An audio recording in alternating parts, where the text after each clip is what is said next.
Welcome to మన TV. ముందుగా headlines చూద్దాం. ప్రభుత్వ పథకాలు కార్యక్రమాల్లో ప్రజల అభిప్రాయాలపై సీఎం చంద్రబాబు సమీక్ష. ప్రభుత్వ పథకాల లబ్ధిదారుల నుంచి అభిప్రాయ సేకరణ, 10 అంశాల ప్రతిపాదన, ఐవీఆర్ఎస్ వివిధ రూపాల్లో సర్వే, అవినీతిపైన సర్వేలో ఫిర్యాదులు.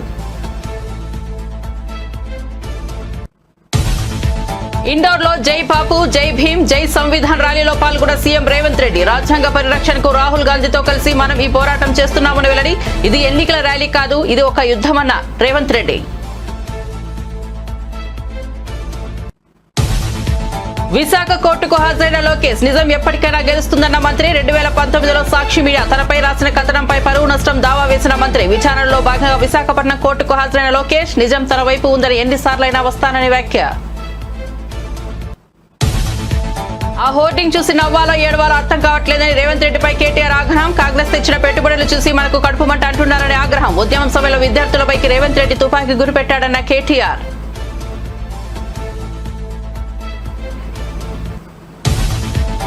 నష్టాలతో వారాన్ని ప్రారంభించిన స్టాక్ మార్కెట్ సూచీలు 824 పాయింట్లు నష్టపోయిన సెన్సెక్స్ 243 పాయింట్లతో కోల్పోయిన నిఫ్టీ. భారత స్టాక్ మార్కెట్ పై అమెరికా ట్రేడ్ పాలసీ అనిశ్చితి ప్రభావం.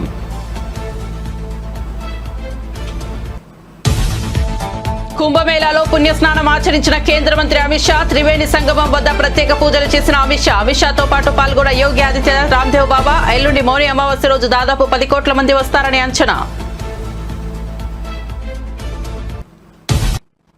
ఇక వార్త వివరాల్లోకి వెళ్తే మధ్యప్రదేశ్ లోని ఇండోర్ లో జాతీయ కాంగ్రెస్ ఆధ్వర్యంలో ఏర్పాటు చేసిన జై బాపు, జై భీమ్, జై సంవిధాన్ ర్యాలీలో తెలంగాణ ముఖ్యమంత్రి రేవంత్ రెడ్డి పాల్గొన్నారు. ఈ సందర్భంగా ఆయన మాట్లాడుతూ రాజ్యాంగ పరిరక్షణకు రాహుల్ గాంధీతో కలిసి మనం ఈ పోరాటం చేస్తున్నామని అన్నారు. ఇది ఎన్నికల ర్యాలీ కాదు, ఇది ఒక యుద్ధమని పేర్కొన్నారు. ఈ యుద్ధం రాజ్యాంగ పరిరక్షణ కోసం పోరాడే వారికి, రాజ్యాంగాన్ని మార్చాలనుకునే వారికి మధ్య జరుగుతోందని సీఎం రేవంత్ రెడ్డి అన్నారు. ప్రధానిగా మోదీ బాధ్యతలు చేపట్టిన నాటి నుంచి రాజ్యాంగాన్ని మార్చేందుకు ప్రయత్నిస్తున్నారని ఆరోపించారు. రాహుల్ గాంధీ విషయాన్ని ముందుగానే గుర్తించి రాజ్యాంగ పరిరక్షణకు పోరాడుతున్నారని తెలిపారు. मध्य प्रदेश के कांग्रेस अध्यक्ष जीतू पटवारी जी के नेतृत्व में संविधान बचाने के लिए आज इतना बड़ा, इस बार मोदी जी बहुत ताकत से वो कोशिश कर रहा है. मोदी जी को मैं इतिहास में पढ़ा था, गजनी मोहम्मद हिंदुस्तान को लूटने के लिए, हिंदुस्तान हासिल करने के लिए बार बार कोशिश किए. वैसा ही गजनी मोहम्मद जैसा आज मोदी जी ने संविधान बदलने के लिए, आरक्षण रद्द करने के लिए मोदी जी कोशिश कर रहा है.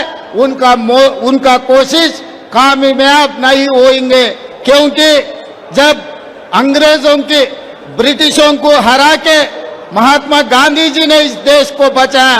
आज उनका ही ब्रिटिश जनता पार्टी, जो भारतीय जनता पार्टी के नाम से चल रहा है, वो ब्रिटिश जनता पार्टी को हराने के लिए अपने भाई राहुल गांधी जी ने खड़ा हुआ है. अपना सिपाही बनकर आज जो कोशिश कर रहे हैं, हम सब लोग राहुल गांधी जी के मदद पे हम लोग सब लोग इस लड़ाई में शामिल होना है और संविधान को बचाने के लिए हम लोग सब कोशिश करना है. इसीलिए ये दो परिवारों के बीच में लड़ाई है. एक गांधी जी का परिवार, दूसरे गाडसे के परिवार.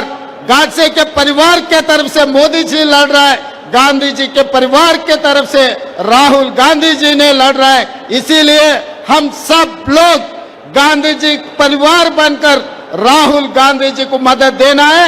राहुल गांधी जी के नेतृत्व में कांग्रेस सरकार बनेंगे इस देश में, संविधान को बचाएंगे, संविधान से सरकार चलाने के लिए हम सब कोशिश करेंगे.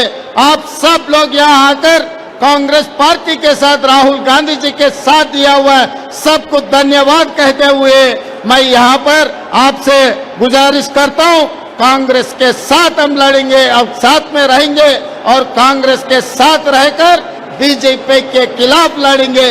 धन्यवाद मित्रों. जय संविधान.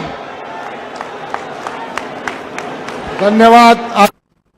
దావోస్ లో వాణిజ్య పర్యటన ముగించుకుని వచ్చిన సీఎం చంద్రబాబు మళ్లీ పరిపాలనలో నిమగ్నమయ్యారు. ప్రభుత్వ పథకాలు, కార్యక్రమాలపై ప్రజల అభిప్రాయం ఎలా ఉందన్న దానిపై తాజాగా సమీక్ష నిర్వహించారు. లబ్ధిదారుల నుంచి సేకరించిన వివరాల మేరకు ఆయా శాఖల పనితీరుపై ఈ సమీక్షలో చర్చించారు. 10 అంశాలను ప్రాతిపదికగా తీసుకుని ఐవీఆర్ఎస్ వివిధ రూపాల్లో అభిప్రాయాలు సేకరించారు. సామాజిక పెన్షన్లు, దీపం పథకం, అన్నా క్యాంటీన్, ఉచిత ఇసుక సరఫరా, ధాన్యం సేకరణ, ఆసుపత్రులు, దేవాలయాల్లో సేవలపై వివిధ రూపాల్లో సేకరించిన సమాచారాన్ని సమావేశంలో సమీక్షించారు.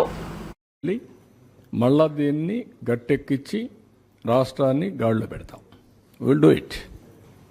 అందుకే మమ్మల్ని నమ్మారు. 93% స్ట్రైక్ రేట్ ఇచ్చారంటే ఒక నమ్మకం, ఒక విశ్వాసం, ఒక ట్రస్ట్.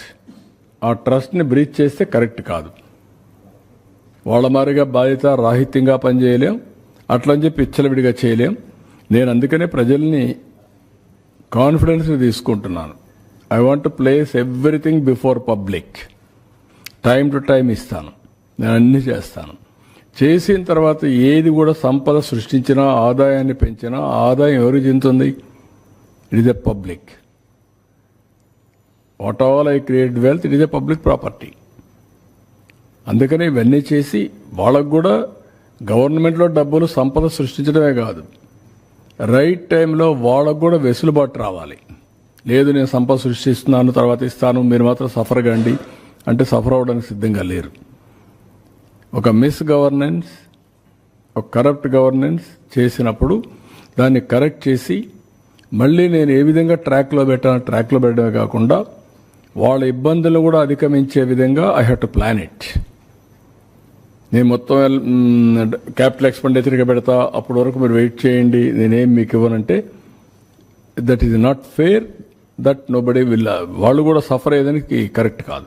మాకు ఓట్లేసింది సఫర్ కావడానికి కాదు, మాకు ఓట్లేసింది రివైవ్ చేస్తామన్న నమ్మకం కోసం. అదే మరి ఆదుకుంటామని, ఆదుకునే బాధ్యత మా పైన ఉంది. డెఫినెట్గా ఎవ్రీ మినిట్ ఐఎమ్ థింకింగ్.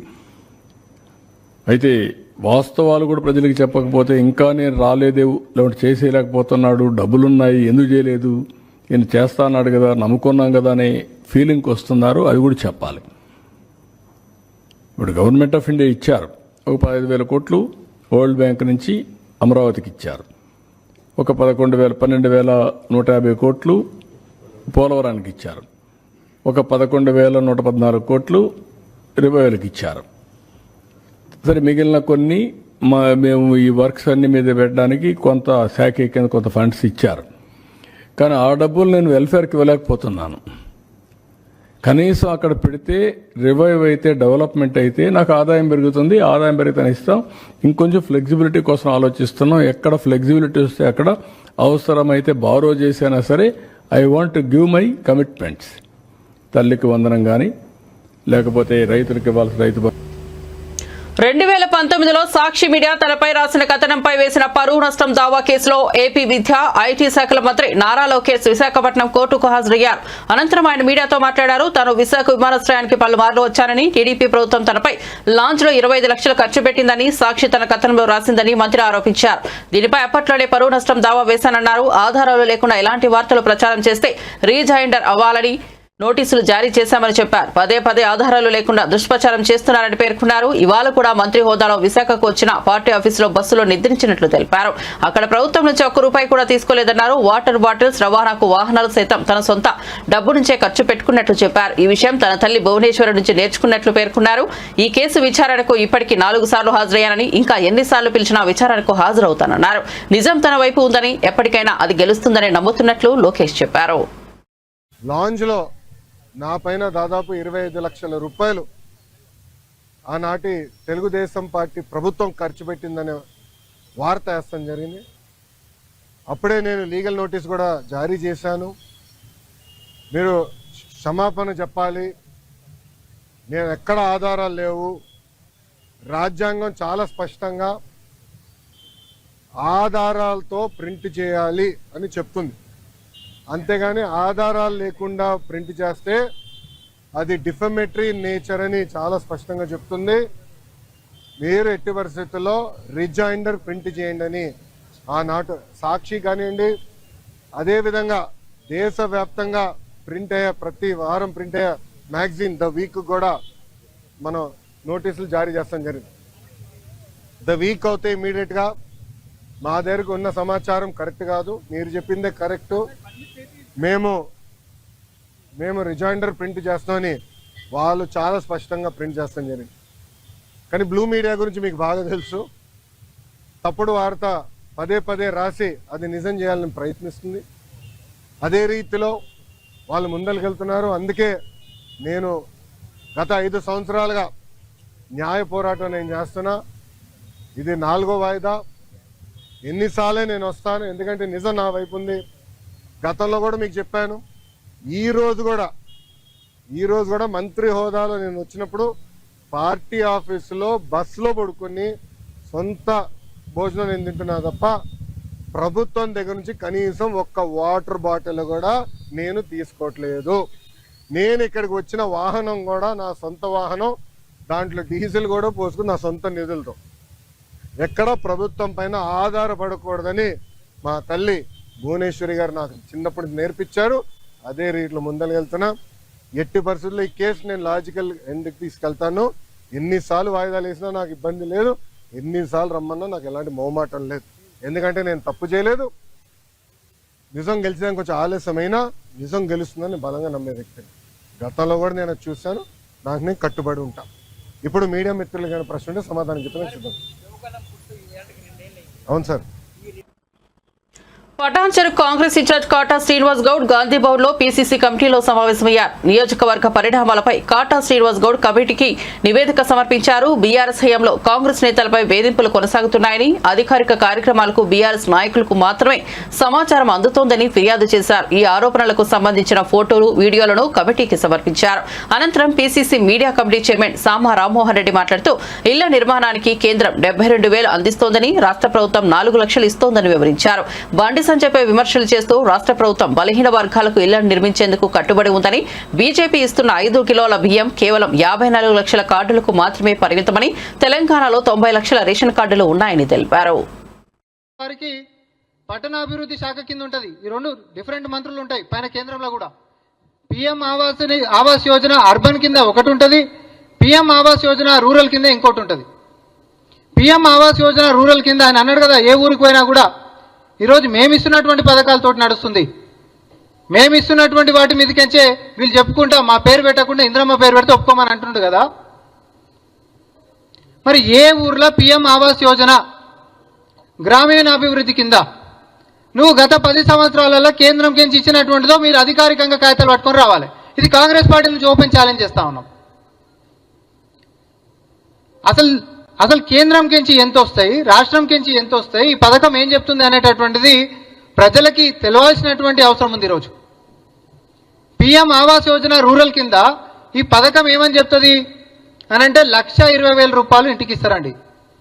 1,20,000 రూపాయలు ఇంటికి ఇస్తారు. దీంట్లో కేంద్ర ప్రభుత్వం ఎంత ఇస్తుంది తెలుసా? 72,000 రూపాయలు ఇస్తుంది. మిగతా 48,000 రూపాయలు రాష్ట్ర సర్కారు భరించాలి.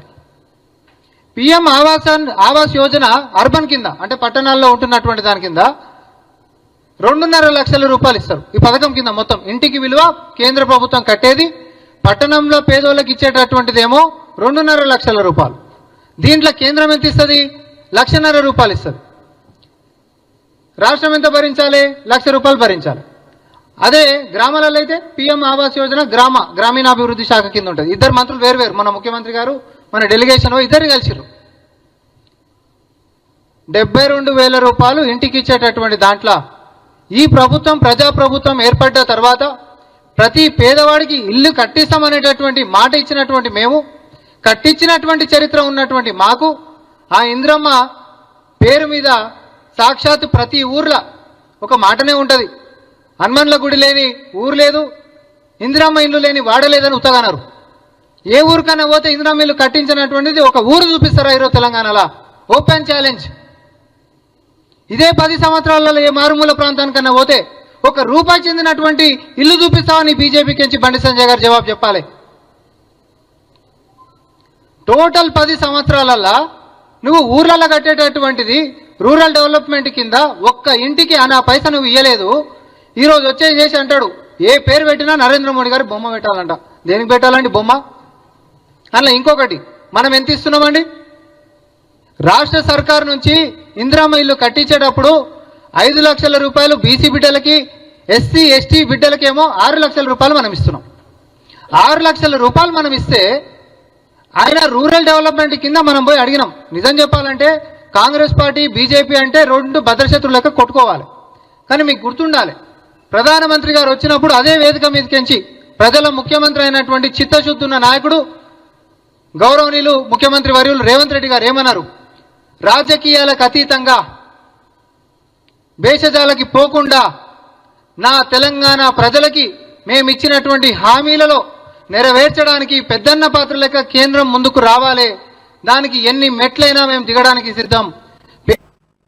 రాష్ట్రంలో కొత్త రేషన్ కార్డులు ఇవ్వడం చారిత్రాత్మకమని ప్రభుత్వం చెప్పుకోవడం సిగ్గుచేటని బీఆర్ఎస్ వర్కింగ్ ప్రెసిడెంట్ మాజీ మంత్రి కేటీఆర్ అన్నారు. ఆయన హైదరాబాద్ లోని తెలంగాణ భవన్ లో బీఆర్ఎస్వీ క్యాలెండర్ ఆవిష్కరణలో ఆయన పాల్గొన్నారు. అనంతరం కేటీఆర్ మీడియాతో మాట్లాడుతూ బహిరంగ సభలో సీఎం రేవంత్ రెడ్డి పచ్చి అబద్దాలు చెబుతున్నారని ఫైర్ అయ్యారు. బీఆర్ఎస్ హయాంలో రేషన్ కార్డులు ఇవ్వలేదని చెప్పడం హాస్యాస్పదంగా ఉందన్నారు. రాష్ట్ర వ్యాప్తంగా మీ సేవలో దరఖాస్తు చేసుకున్న వారికి 6.5 లక్షల కొత్త రేషన్ కార్డులు ఇచ్చామని గుర్తు చేశారు.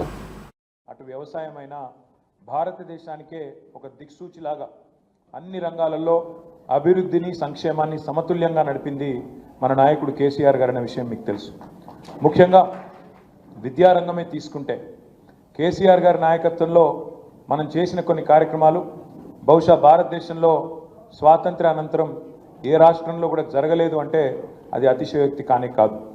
ఉదాహరణకి ఒక లెక్క చెప్పాలి అంటే, ఎందుకంటే మీకు తెలిస్తే మీరు 10 మందికి చెప్తారు కాబట్టి, మీ అందరికీ తెలుసు గురుకుల పాఠశాలలే తీసుకుంటే మొత్తం భారతదేశంలో 1000 పైచిలకు గురుకుల పాఠశాలలు ముఖ్యంగా సమాజంలో విద్యకు దూరంగా ఉండి అణగారిన వర్గాలుగా గుర్తించబడ్డ వర్గాల నుంచి ముఖ్యంగా దళితులు కానీ గిరిజనులు కానీ బలహీన వర్గాల పిల్లలు కానీ మైనారిటీ పిల్లలు కానీ వారికి ప్రభుత్వమే తల్లి తండ్రిగా ఉండి అన్ని సకల సౌకర్యాలు ప్రభుత్వమే కల్పించి వారిని ప్రపంచంతో పోటీపడే పౌరులుగా తయారు చేయాలనే ఉద్దేశంతో 1000 పైచిలకు గురుకుల పాఠశాలలు పెట్టిన ఘనత మన నాయకుడు కేసీఆర్ గారికి దక్కుతుందనే మాట నేను మళ్ళొకసారి నేను మీకు గుర్తు చేస్తా ఉన్నాను. అందులో భాగంగా 60 డిగ్రీ కళాశాలలు కూడా మన రాష్ట్రంలో మనం ఏర్పాటు చేసుకున్నాం. ఇంటర్ రెసిడెన్షియల్ కళాశాలలు 146 ఉండే మనం వచ్చినాడు, వాటిని 592 చేసుకున్నాం. అంటే 4 రెట్లు 146ను 592 మనం జూనియర్ ఇంటర్ రెసిడెన్షియల్ కళాశాలలు చేసుకున్నాం. ఈ రెసిడెన్షియల్ స్కూల్ ఇప్పుడే నేను మీకు చెప్పిన 294 ఉండే, దాన్ని 1022 చేసుకున్నాం. పెద్దలు కొండా లక్ష్మణ్ బాపూజీ గారి పేరు పెట్టుకున్నాం. కడప దాటే లోపల అబద్ధం ఊరంతా తిరిగి వచ్చే పరిస్థితి ఉన్నది. చాలా విచిత్రం అనిపిస్తుంది కొన్ని చూస్తుంటే. నిన్ననే ఊరిచ్చి అదే సినిమా ఉంటుంది, మీకు చూసుంటారు, మరి చూసినో లేదా మీరు చిన్నపిల్ల. మొదలు ఏం చెప్పిర్రు, 100 రోజుల్లో 6 గ్యారంటీలు అమలు చేసి తీర్థం. 6 అయినా సరే, భూమి ఆకాశం ఒకటైనా సరే, ఇటు ఉదయించే సూర్యుడు అటు ఉదయించినా సరే చేసి చూపెడతా అని చెప్పి గంభీరమైన డైలాగులు. సినిమాలలో పాత ఎన్టీఆర్ కూడా కొట్టపోతుండే, అసలు డైలాగులు కొట్టి అసలు ఇది చేస్తాం అది చేస్తాం పొడి చేస్తాం, మేము లేస్తే మనుషులమే కాదు అని అటు డైలాగులు దంచి 420 హామీలు 420 హామీలు ఇచ్చి గెలిచి అధికారంలోకి వచ్చింది. వచ్చినాక ఇప్పుడు ఇది 14వ నెలనో 15వ నెలనో నడుస్తుంది. ఇప్పుడు సిగ్గు లేకుండా ఇప్పటికి కూడా అబద్ధాలు చెప్తా ఉన్నారు. అబద్ధాలు చెప్తే కూడా మరి ఎవరో చిన్న సోషల్ మీడియాలో పనిచేసే కాంగ్రెస్ కార్యకర్తనో ఐటీ సెల్లో పనిచేసే ఒక పిల్లగాడో పిల్లనో అబద్ధం చెప్పినట్టే అర్థం ఉంటుంది. కేంద్ర మంత్రి అమిత్ షా కుంభమేళా సందర్భంగా త్రివేణి సంగమంలో పుణ్య స్నానాలు ఆచరించారు. ఉత్తరప్రదేశ్లోని ప్రయాగ్రాజ్ లో జరుగుతున్న మహాకుంభమేళాకు భక్త కోటి తరలి వస్తోంది. 45 రోజుల పాటు జరగనున్న ఈ కుంభమేళాలో ప్రముఖులు పుణ్య స్నానాలు ఆచరిస్తున్నారు. ఈ రోజు అమిత్ షా కుంభమేళాలో పాల్గొన్నారు. త్రివేణి సంగమం వద్ద పుణ్యస్నానం ఆచరించి ప్రత్యేక పూజలు నిర్వహించారు. అమిత్ షాతో పాటు ఉత్తరప్రదేశ్ ముఖ్యమంత్రి యోగి ఆదిత్యనాథ్, యోగా గురు రామ్దేవ్ బాబా కూడా పుణ్యస్నానం ఆచరించారు. ఈ కుంభమేళా ఫిబ్రవరి 26 వరకు జరగనుంది. ఈ నెల 29న మౌని అమావాస్య కావడంతో ఆ రోజున 8 కోట్ల నుంచి 10 కోట్ల మంది భక్తులు పాల్గొంటారని అంచనా వేస్తున్నారు.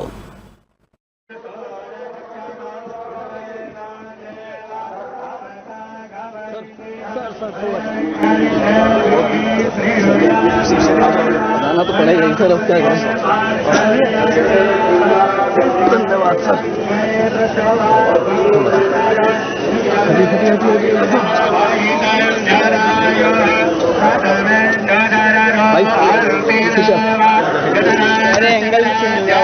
किधर चले गए? वो सामने है।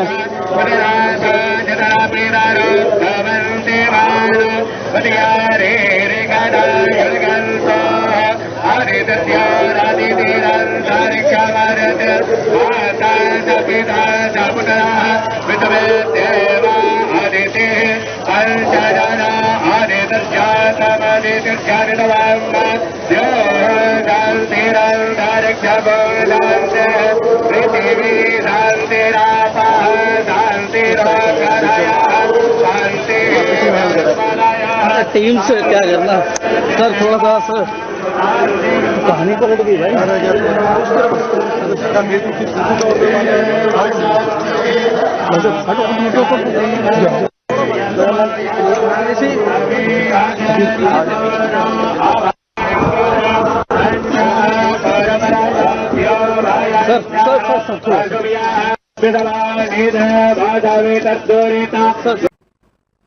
భారత స్టాక్ మార్కెట్ సూచీలు ఈ వారాన్ని నష్టాలతో ప్రారంభించాయి. బీఎస్సీ సెన్సెక్స్ 824 పాయింట్లు నష్టపోయి 75,366 వద్ద ముగిసింది.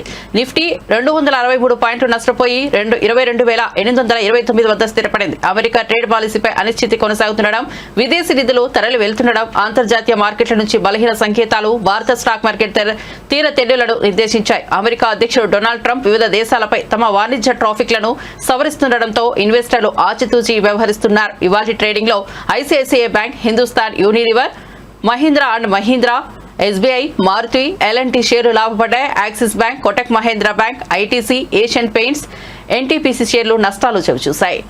పద్మ అవార్డులో రాష్ట్రంపై కేంద్రం వివక్ష చూపించిందన్న సీఎం రేవంత్ రెడ్డి వ్యాఖ్యలపై కేంద్ర మంత్రి బండి సంజయ్ మండిపడ్డారు. రాష్ట్ర ప్రభుత్వం పంపిన పేర్లను కేంద్రం పరిశీలించి అర్హులకి అవార్డులు ఇస్తోంది.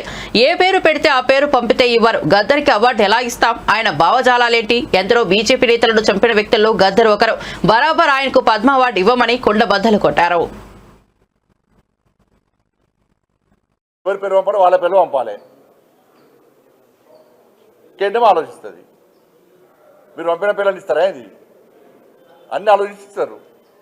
పంపేటప్పుడు కూడా జాగ్రత్తగా పంపాలి. మంచి వ్యక్తుల పేరు పంపాలి. వీళ్ళు మంచి వ్యక్తులు కాదంటలే నేను.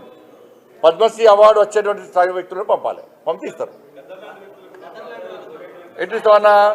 ఎట్టిస్తాం. గద్దర్ రాష్ట్ర ప్రభుత్వం ప్రతిపాదనలు పంపే సమయంలో ఎవరి పేరు పంపాలో వాళ్ళ పేరు పంపాలి. కేంద్రం ఆలోచిస్తుంది. మీరు పంపిన పిల్లలు ఇస్తారా? ఇది అన్ని ఆలోచిస్తారు. పంపేటప్పుడు కూడా జాగ్రత్తగా పంపాలి. మంచి వ్యక్తుల పేరు పంపాలి. వీళ్ళు మంచి వ్యక్తులు కాదంటలే నేను. పద్మశ్రీ అవార్డు వచ్చేటువంటి స్థాయి వ్యక్తులను పంపాలి. పంపిస్తారు. ఎట్టిస్తాం. గద్దర్కి ఎట్టిస్తాం చెప్పండి.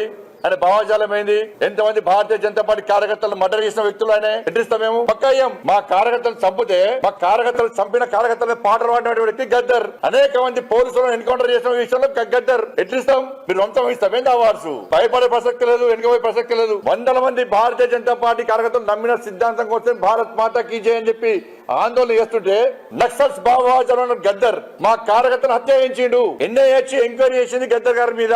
అనేక మంది పోలీసులను ఎన్కౌంటర్ పేరుతో మర్డర్ చేసిండు. అటువంటి వ్యక్తిని ఏ విధంగా పంపుతారు ఇవాళ?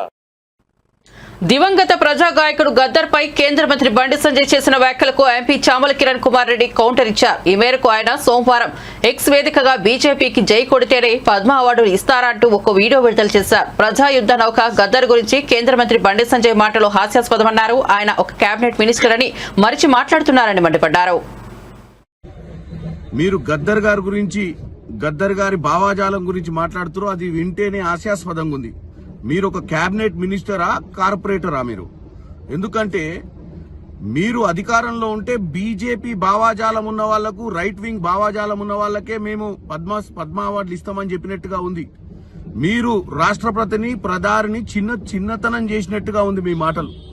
ఎందుకంటే ఈ దేశంలో మీరు ఈ రోజు డాక్టర్ బాబాసాహెబ్ అంబేద్కర్ గారు కూడా ఒక భావాజాలం కోసం పనిచేసిన వారే, ఒక అట్టడుగు వర్గాల కోసం పనిచేసిన వారే. ఈ రోజు గద్దర్ గారు కూడా గతంలో ఉద్యమం చేసిన వారు, వెనుకబడ్డ వర్గాల కోసం పోరాటం చేసి పాటలు రాసిరు.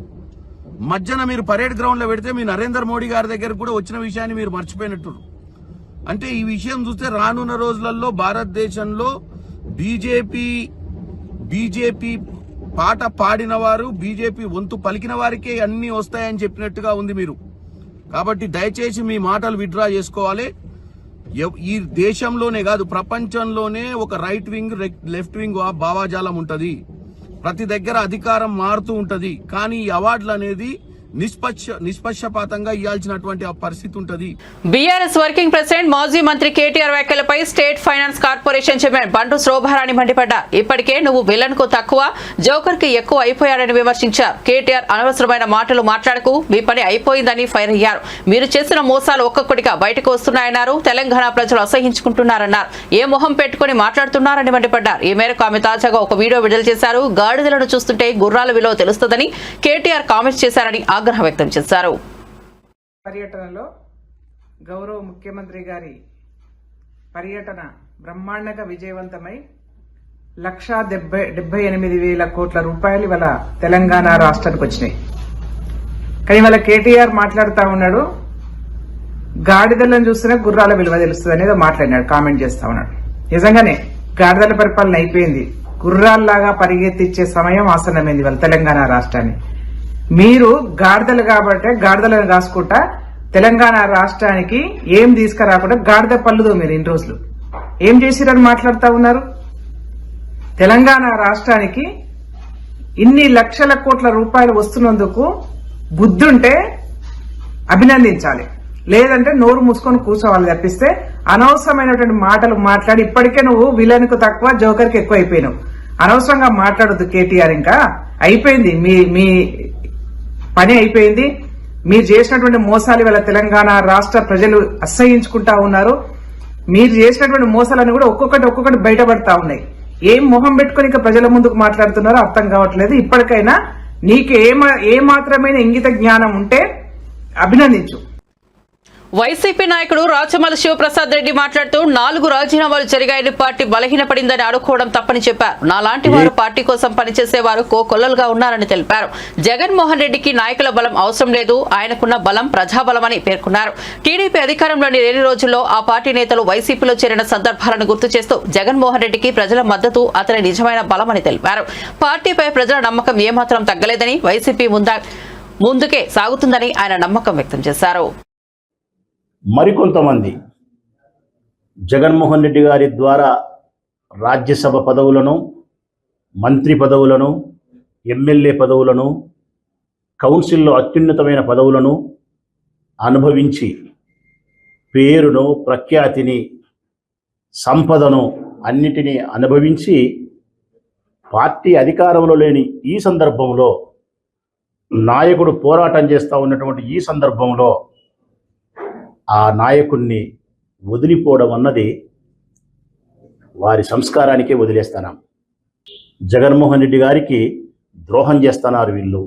ముగించే ముందు హెడ్లైన్స్ మరోసారి చూద్దాం. ప్రభుత్వ పథకాలు కార్యక్రమాల్లో ప్రజల అభిప్రాయాలపై సీఎం చంద్రబాబు సమీక్ష. ప్రభుత్వ పథకాల లబ్ధిదారుల నుంచి అభిప్రాయ సేకరణ, 10 అంశాల ప్రతిపాదన, ఐవీఆర్ఎస్ వివిధ రూపాల్లో సర్వే, అవినీతిపైన సర్వేలో ఫిర్యాదులు. ఇండోర్లో జై బాపు, జై భీమ్, జై సంవిధాన్ ర్యాలీలో పాల్గొన్న సీఎం రేవంత్ రెడ్డి. రాజ్యాంగ పరిరక్షణకు రాహుల్ గాంధీతో కలిసి మనం ఈ పోరాటం చేస్తున్నామని వెల్లడి. ఇది ఎన్నికల ర్యాలీ కాదు, ఇది ఒక యుద్ధమన్న రేవంత్ రెడ్డి. విశాఖ కోర్టుకు హాజరైన లోకేష్. నిజం ఎప్పటికైనా గెలుస్తుందన్న మంత్రి. 2019లో సాక్షి మీడియా తనపై రాసిన కథనంపై పరువు నష్టం దావా వేసిన మంత్రి. విచారణలో భాగంగా విశాఖపట్నం కోర్టుకు హాజరైన లోకేష్. నిజం తన వైపు ఉందని ఎన్నిసార్లైనా వస్తానని వ్యాఖ్య. ఆ హోర్డింగ్ చూసి నవ్వాలో ఏడవాలో అర్థం కావట్లేదని రేవంత్ రెడ్డిపై కేటీఆర్ ఆగ్రహం. కాంగ్రెస్ తెచ్చిన పెట్టుబడులు చూసి మనకు కడుపుమంట అంటున్నారని ఆగ్రహం. ఉద్యమం సమయంలో విద్యార్థులపైకి రేవంత్ రెడ్డి తుపాకీ గురిపెట్టాడన్న కేటీఆర్.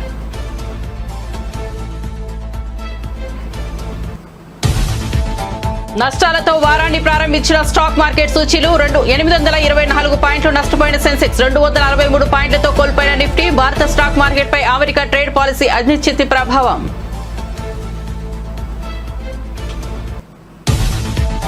కుంభమేళాలో పుణ్యస్నానం ఆచరించిన కేంద్ర మంత్రి అమిత్ షా. త్రివేణి సంగమం వద్ద ప్రత్యేక పూజలు చేసిన అమిత్ షా. అమిత్ షాతో పాటు పాల్గొన్న యోగి ఆదిత్యనాథ్, రామ్దేవ్ బాబా. ఎల్లుండి మౌని అమావాస్య రోజు దాదాపు 10 కోట్ల మంది వస్తారని అంచనా. మరిన్ని అప్డేట్స్ కోసం చూస్తూనే ఉండండి మన టీవీ.